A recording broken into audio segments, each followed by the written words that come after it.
Hola, ¿qué tal? Bienvenidos a Spy Podcast, el espacio en el que aprovechamos para estar un rato con clientes, con proveedores y sobre todo con muy buenos amigos. Y Geno Felguera es una muy buena amiga desde hace mucho tiempo, ¿no? Hola Jesús, ¿cómo estamos? Muy bien, ¿y tú? No me imaginaba que tendríamos aquí una entrevista un día, ¿no? Pues yo tampoco. Pero así de pronto, ¿no? ¿Ha surgido? Sí, la vida te va dando sorpresas, como decía la canción de Pedro Navaja. ¿Qué nos conocemos? ¿Hace 15 años por lo menos? O más. O más. No pensé, puede ser. Puede ¿no? ser, ¿no? Bueno, tú y yo nos conocemos de haber trabajado en informativos, pues en ámbito periodístico y demás, ¿no? Y desde siempre has tenido una pasión por todo el tema audiovisual, ¿no? Yo creo que te define perfectamente, ¿no? Bien sea en periodismo, en programas, en formación. Ahora hablaremos un poquito de todo eso, pero hoy estás aquí porque presentas un proyecto que ha traspasado ya fronteras valencianas.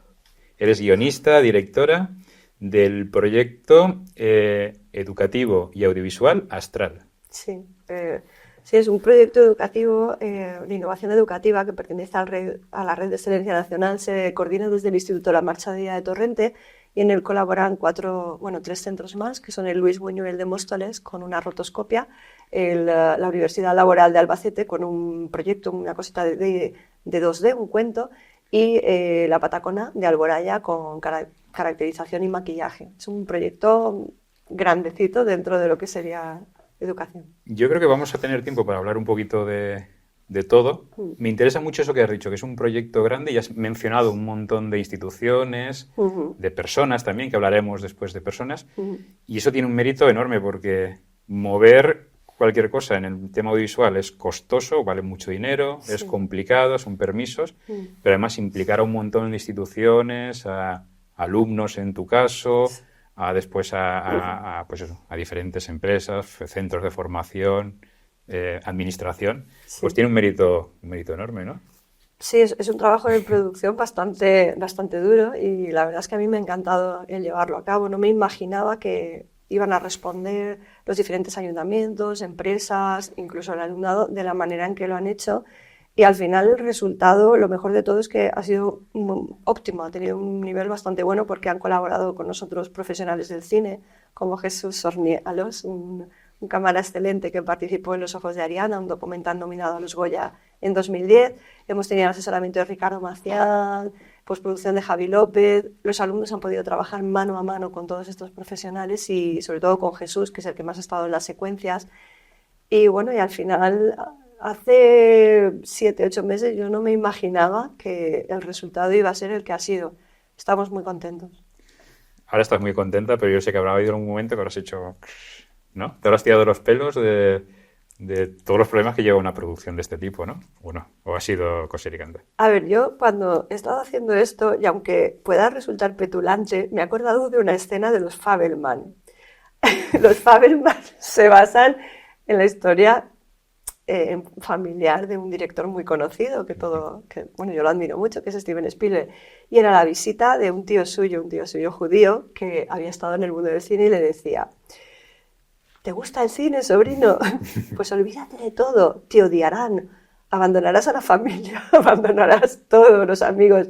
Bueno, no has llegado a ser tan extremo porque todavía mi pareja sigue conmigo, pero ha sido bastante heavy, la verdad. No me imaginaba que llevaba tanto tiempo y que tenías que focalizarte tanto para que este pequeño bebé, porque yo lo llamo mi bebé, fuese creciendo.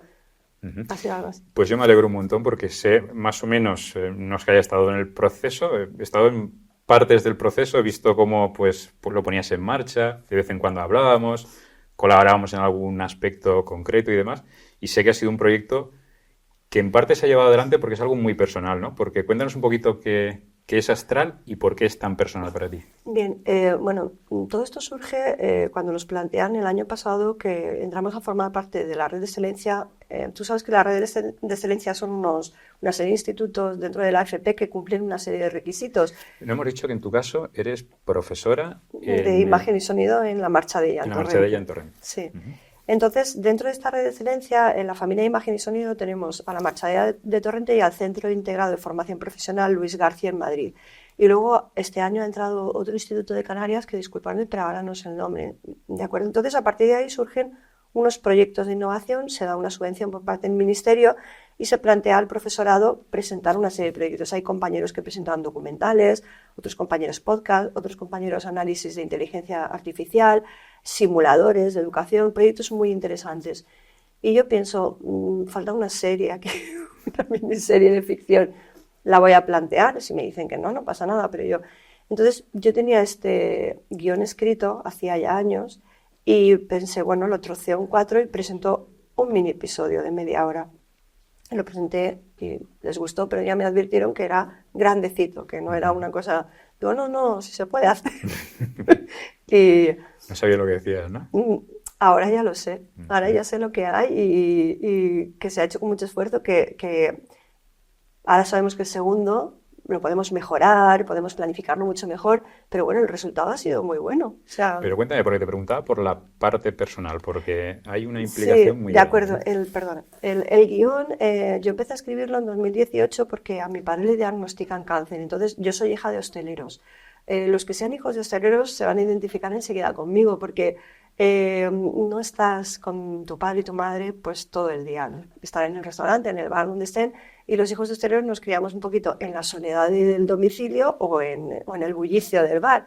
Entonces yo recuerdo que mi infancia fue muchas noches que no podía estar en el bar porque era pequeña, tenía 8, 9, 10 años y estaba en casa, veía muchísimos filmes de KTV, películas que a lo mejor no correspondían a mi edad, pues yo qué sé, como Los Santos Inocentes, de Mario Camus, o Amanece que no es poco, El pequeño salvaje de Truffaut.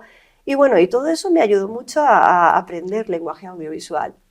Entonces yo, cuando llega el momento del diagnóstico de la enfermedad de mi padre, me doy cuenta de la edad que tengo, del poco tiempo que he pasado con mi padre debido a sus circunstancias y a las mías, porque yo me he dedicado a otra cosa, y digo, bueno, pues a este hombre lo tendré que conocer un poco mejor, ¿no? Que es mi padre. Y O sea, entonces, que usas el proyecto audiovisual como puente para... no, pero esto empieza mucho antes que el proyecto audiovisual. En el 2018 empecé a escribir el guión. Inicialmente yo no sabía nunca ni que iba a estar trabajando en la Marchadera ni que iba a llevar a cabo un proyecto audiovisual así. Y bueno, O sea, yo empiezo a escribir un guión para hacer un documental.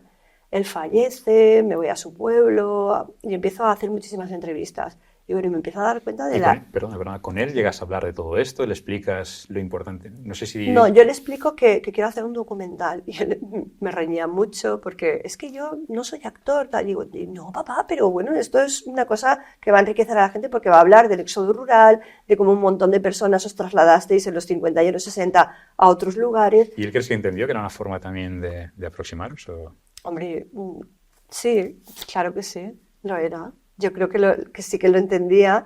Al principio no le gustaba, pero luego se enganchó porque empezó a contarme una serie de historias y además al mismo tiempo que lo grababa él se reía muchísimo. Entonces me daba cuenta de que era una cosa que para mí era profesional y personal, pero que a él también estaba enriqueciendo mucho.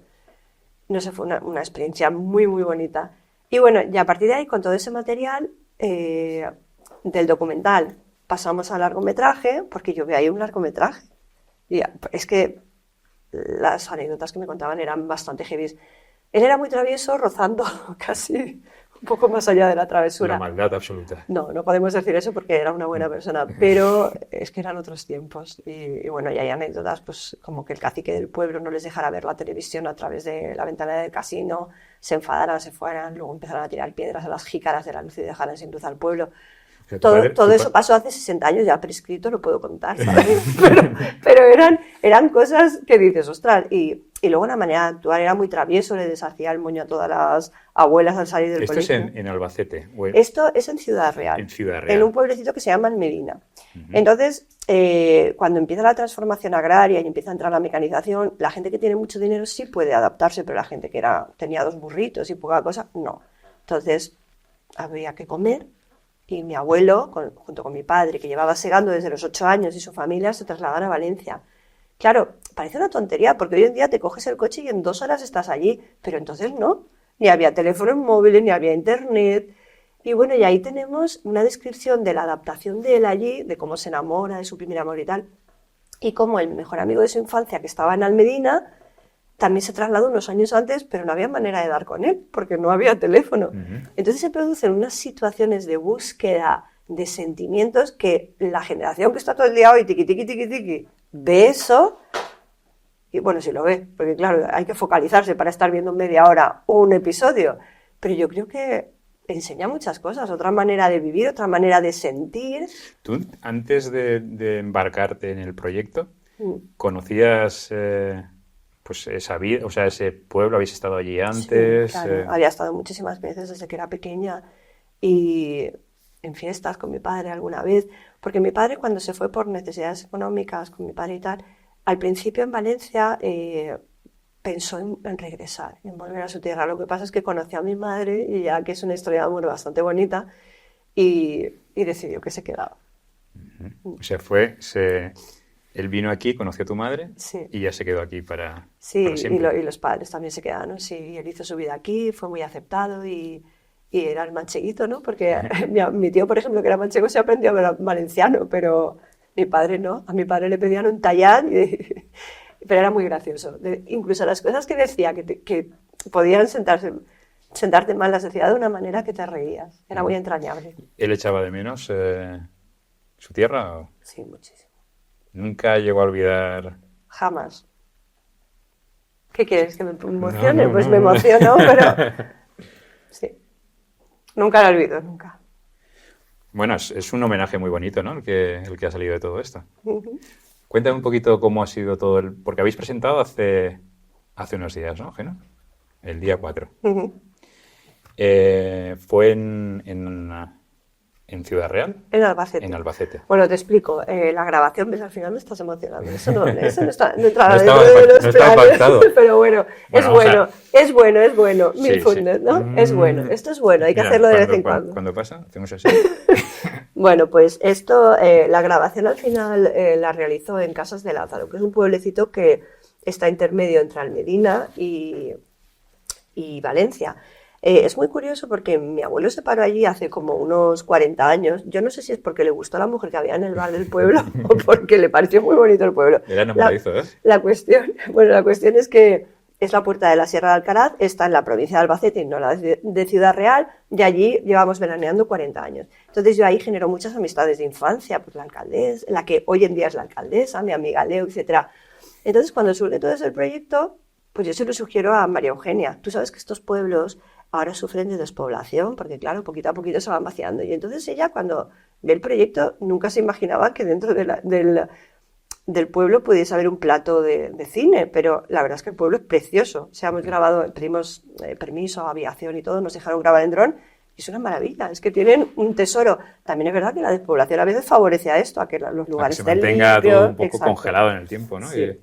Y bueno, le encanta tanto que ahora quiere empezar un proyecto de gastronomía porque es destino Starlight también, por el tema de la contaminación lumínica, y quiere empezar a hacer talleres. Es decir, yo encantada de la vida, lo que sea. Y grabamos ahí las escenas, el capítulo, pues hay varias secuencias de una comunión muy divertida que tiene lugar, unas travesuras de su infancia, y luego gracias al etalonaje de Javi López y la fotografía de Jesús Orni, pues eso ha quedado muy digno, muy digno. Para quien tenga ganas de verlo, cuéntanos así, porque hemos hablado un poco muy en general, hazme un pequeño resumen. De qué va.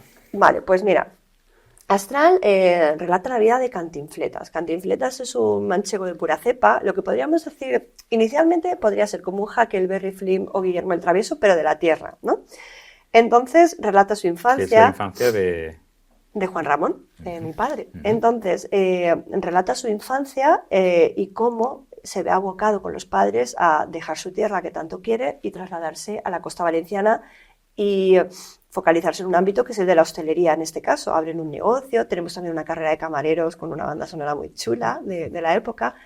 Y bueno, ya a través de ahí se ve su vida un poco, su adolescencia, cómo va progresando, pero todo esto está contando desde el punto de vista de una hija que ha perdido a su padre, y además en pandemia, porque tuvimos la mala suerte de que muriese un 22 de marzo del 2020, que sabes que era cuando la pandemia inicial estaba empezando y cerraron todos los cauces de comunicación con los pacientes que estaban faltando. Había que cumplir las normas, normal, Y no hubo posibilidad pues de darle la mano a mi padre cuando se estaba yendo, que yo creo que es algo que todos los seres humanos, de manera digna, tenemos derecho a hacer, despedirnos con ellos, acompañarles hasta el último momento. No pudo ser.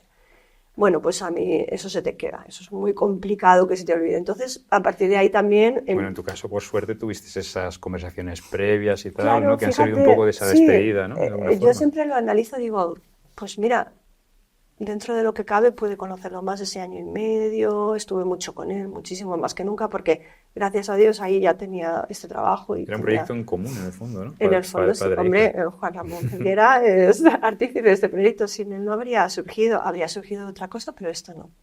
Y bueno, lo que te estaba comentando, pues se cuenta, se narra desde el punto de vista de la hija que lo que tiene es un duelo.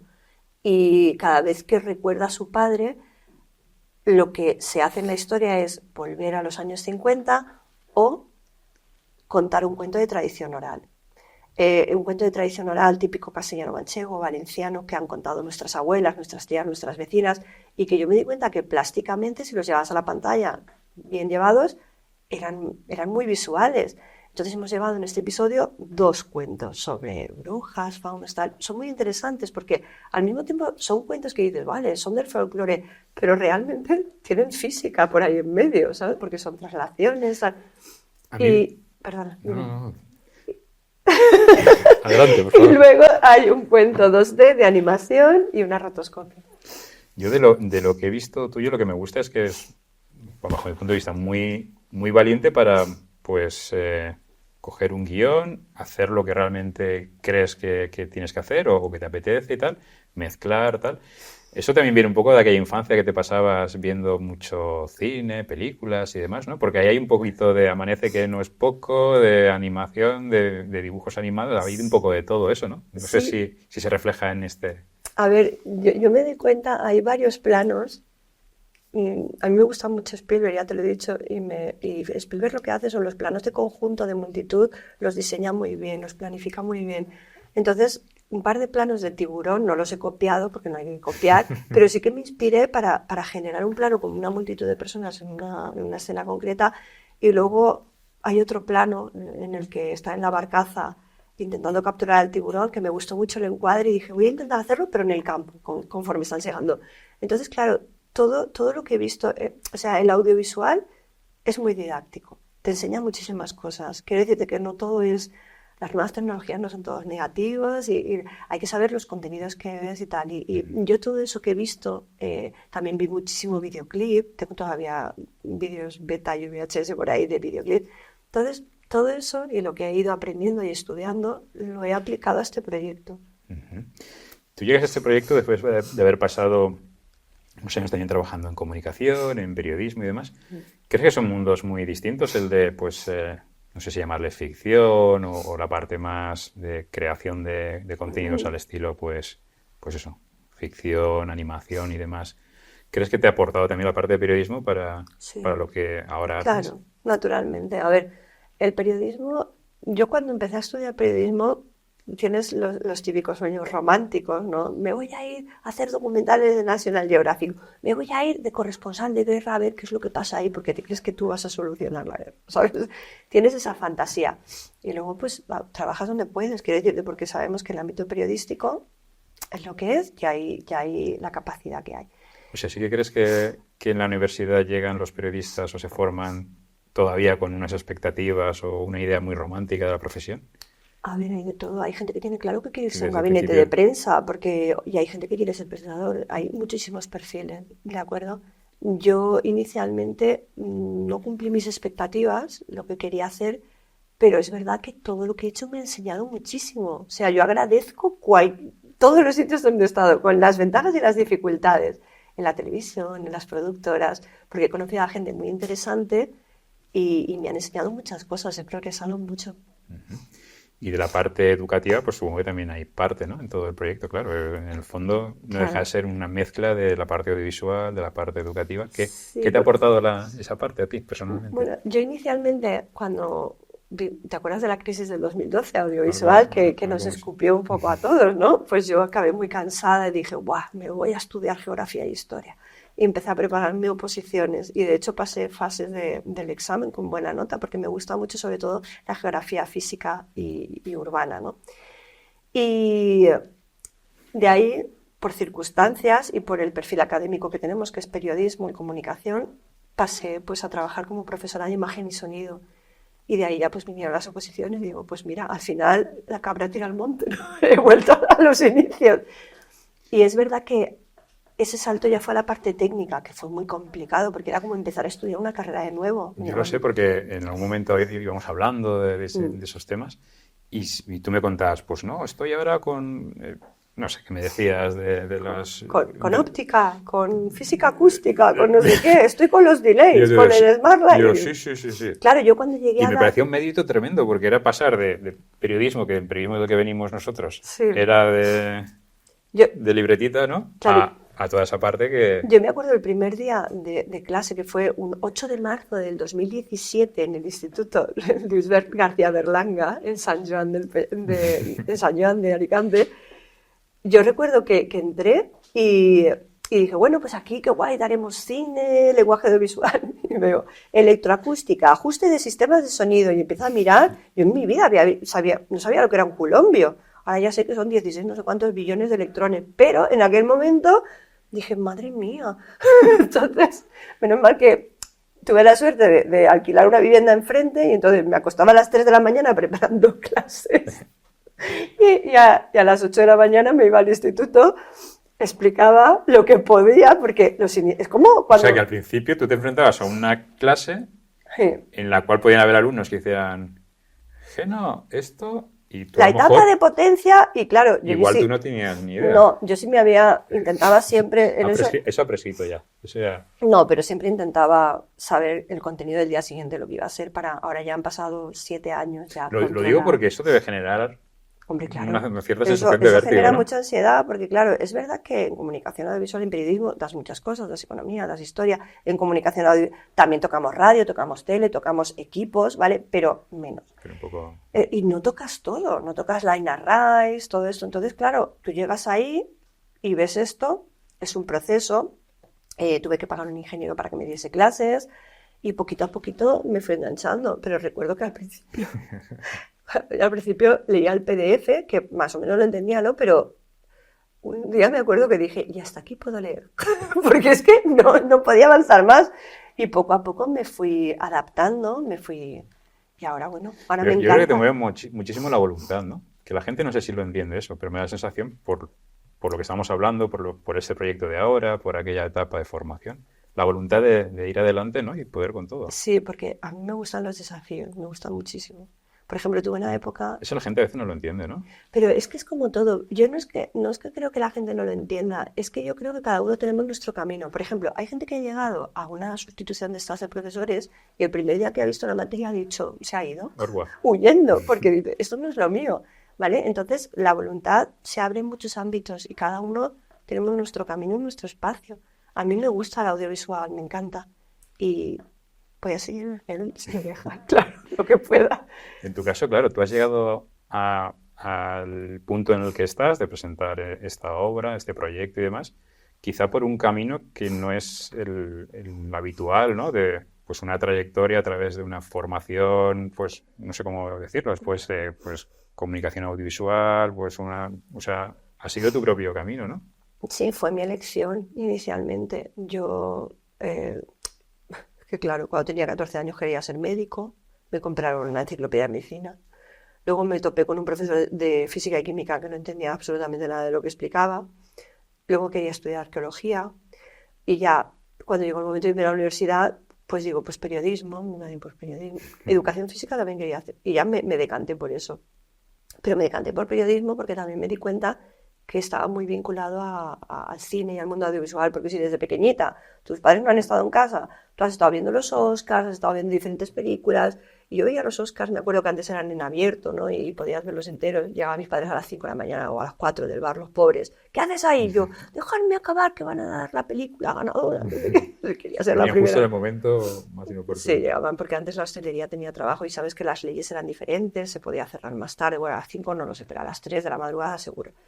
Y Y yo pues ya cuando había pasado de ese trance de los 8 a los 11, 12 años, pensaba, jo, qué guay, yo quiero estar ahí, yo quiero ir ahí, que no voy a ir, pero da igual, era mi ilusión. Y yo creo que al final las cosas que piensas cuando eres pequeño se te quedan e intentas, pues eso, que vayan Vuelve una y evolucionando. otra vez, ¿no? Y hay Sí, gente que a lo mejor lo coge y hay gente bueno, pero que lo aparta, yo te ¿no? digo una cosa, yo lo que acabo de hacer ahora, que pensaba que no podía hacerlo, para mí, yo estoy contenta.